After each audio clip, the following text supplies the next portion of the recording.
Section 198, or more accurately, Section 198 elections as they're known.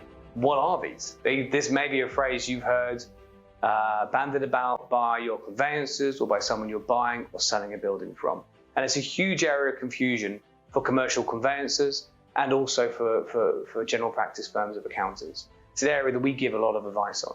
So what are they? Well, when a building changes hands, what should happen is that the parties enter into a discussion and they fix an effective transfer value between them for the capital allowances the vendor may have in their capital allowance pool.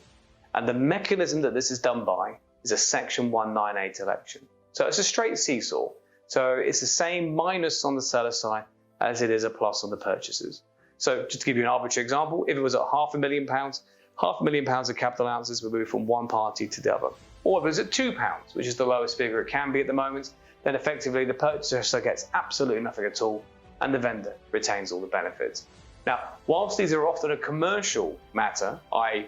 a matter for negotiation between the parties, there is often quite a bit of confusion about what they do or don't do. And since 2014, the fixed value requirement has meant that if you don't have an election in place, then both parties will lose out, i.e. the purchaser will get absolutely nothing at all, and the vendor could be subject to a full clawback of all the allowances they had ever claimed on items still in those buildings. Not just the amount they've got left, the full amount original, which would be obviously a disaster, triggering a snap tax charge on them. So getting what is a very simple 1 to 2 page election right can have a huge impact on the actual net fiscal outcome of a transaction.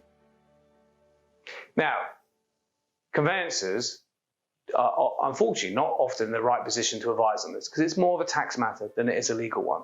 And most conveyancers that we know will try to stay away from straying from legal advice into tax advice, in the same way that I'm not going to sit here today and give you any legal advice because I'm not qualified to do so.